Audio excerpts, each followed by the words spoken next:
અગ્નિ અનંત અગ્નિ પર્વત અગ્નિ વન અગ્નિ। લેટ રાત અને 22 તારીખની સવારે લગભગ મિડનાઇટમાં પાંડેસરા પોલીસ સ્ટેશનની હદમાં આવેલ એક જ્વેલર્સ શોપ છે તેરે નામ લક્ષ્મી જ્વેલર્સ, તેરે નામ રોડ ઉપર લક્ષ્મી જ્વેલર્સ, આની દુકાનની છત ઉપરના પતરા અને કરેલ પીઓપી આ સાધન કોઈને સળિયાથી તોડી નાખી અને જ્વેલર્સની દુકાનમાંથી ગહેનોની ચોરી કરેલ હતી અને આની જાણ થતાં જ પોલીસ સ્ટેશનના સર્વેલન્સ સ્ક્વોડના લોકો કામગીરીમાં લાગી ગયા અને માહિતી એવી મળી કે આ કોઈ 3 આરોપી છે જે 3 ચોરી કરીને યુપી ખાતે ભાગી ગયા છે અને ટીમને તરત જ ઉત્તર પ્રદેશ ખાતે મોકલી આપવામાં આવેલ અને રોબર્ટગંજ ખાતેથી 3 આરોપીને અટક કરવામાં આવેલ છે। આ ત્રણેયના નામ દીપુ સિંહ, વિનીત સિંહ અને અરુણેન્દ્ર કુમાર છે અને આનાથી પાસથી 119.840 ગ્રામ સોનું જેની કિંમત ₹9,46,000 જેવી ગણાઈ શકાય કબજા કરવામાં આવેલ છે અને આ ત્રણેયને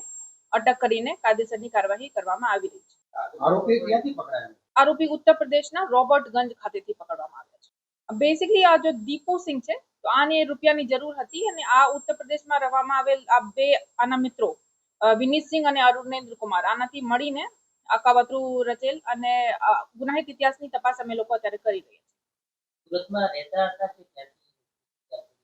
દીપુ સિંહ સુરતમાં રહેતા હતા અને બે જે છે વિનીત સિંહ અને અરુણેન્દ્ર આ ચોરી માટે સર એને ટિપ્સ કોઈ આપ્યા? દીપુ આપ્યું?